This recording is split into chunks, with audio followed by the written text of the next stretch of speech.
Sobrang bait na itong IRCC officer na ito, no? Pangatlong beses niya na sinabihan na, hoy, i-check ninyo. Mapapakamot ulo ka talaga dito, no?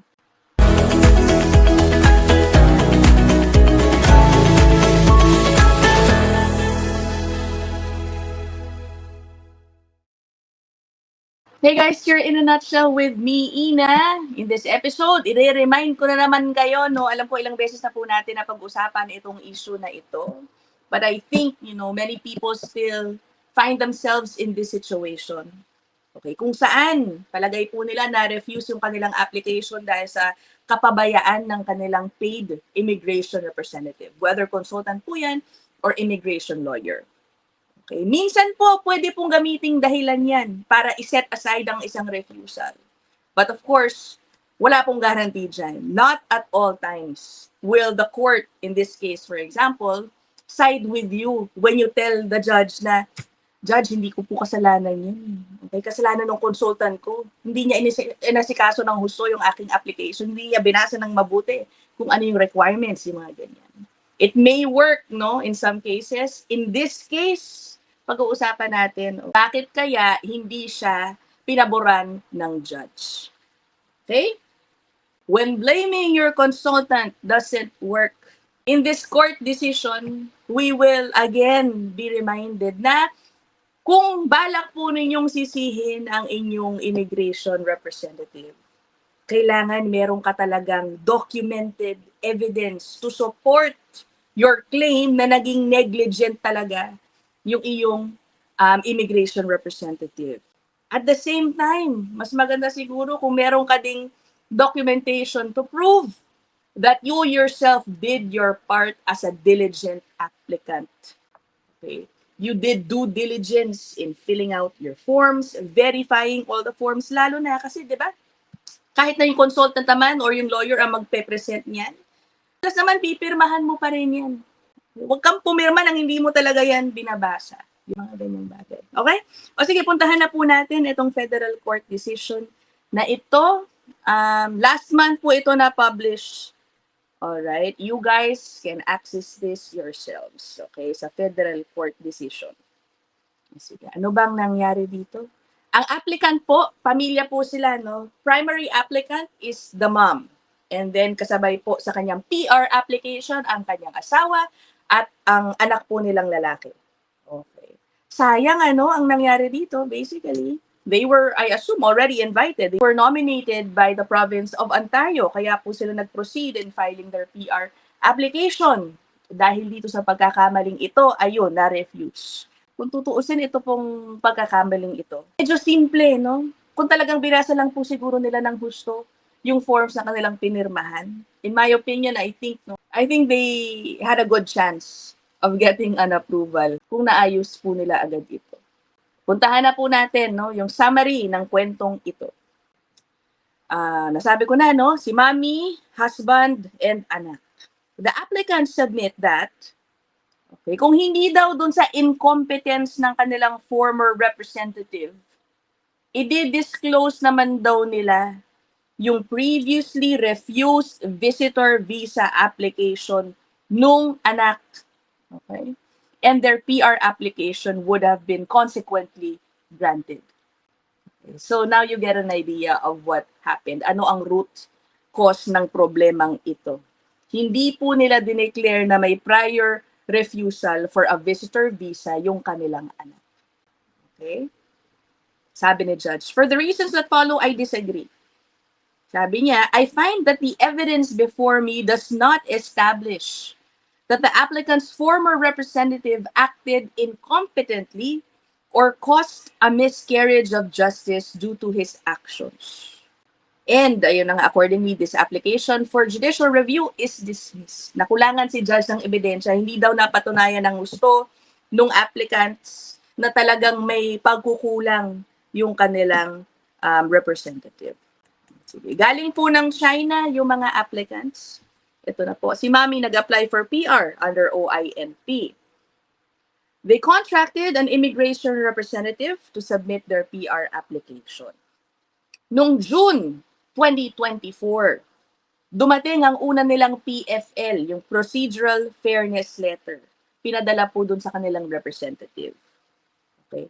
Amongst the documentation requested, the PFL asked the applicants, and it was explicitly stated, guys, pay close attention to any previous visa refusals, in particular with regard to the principal applicant's son.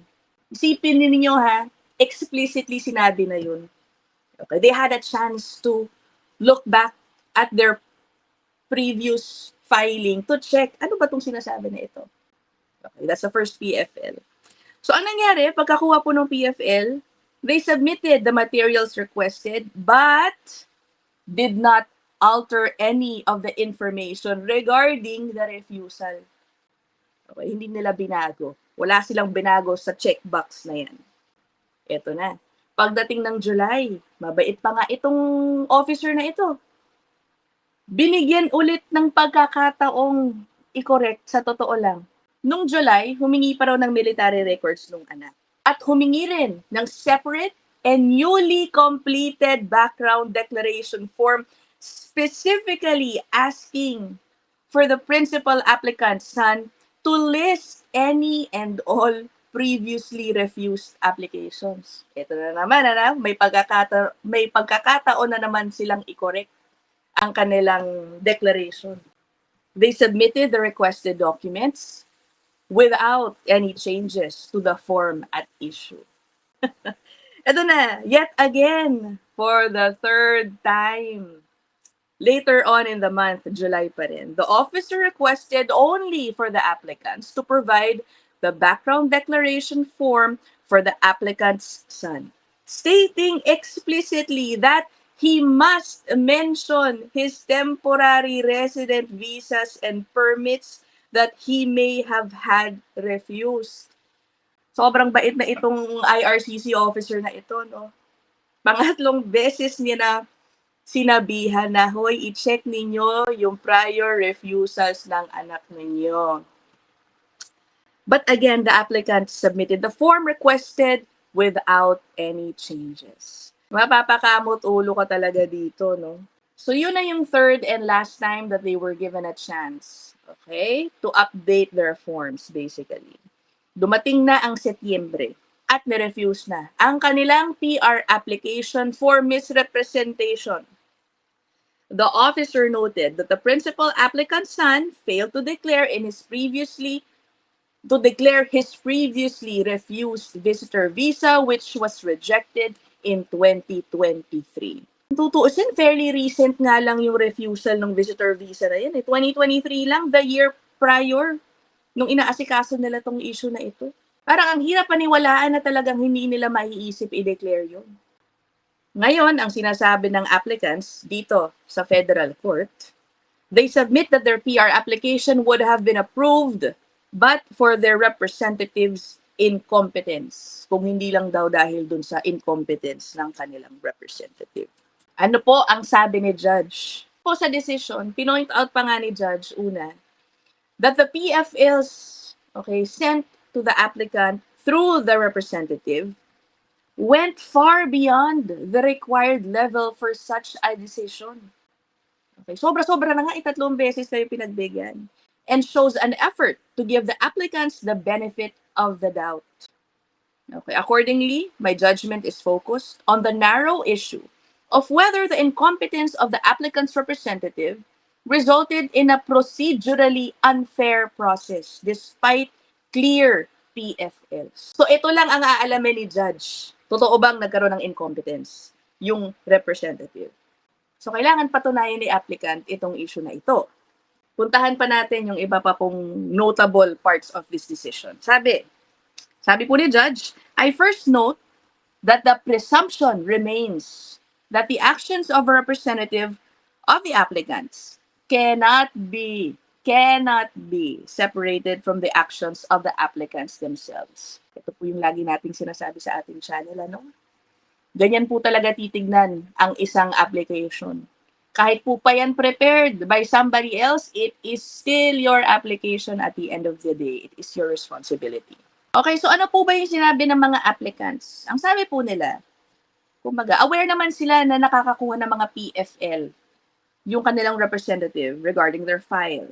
And yet, sabi nila, no, yung kanilang representative did not state that the principal applicant's son should have disclosed his previously refused visa application. Hindi siguro sila kasi diniretso nung kanilang immigration representative na ito yung hinihingi. Sabi nila, no, their representative's failure to send them the 3 PFLs and the lack of clarity with which the representative described the requirements in the application forms constituted incompetence. Sinabi rin pala nila, no, the principal applicant, si Mommy daw, had been forthcoming to the representative that her son had been denied a visa in 2023. Sinabi naman daw ni Mommy, and she would have disclosed this to the officer kung hindi lang daw doon sa incompetence sa kanilang representative.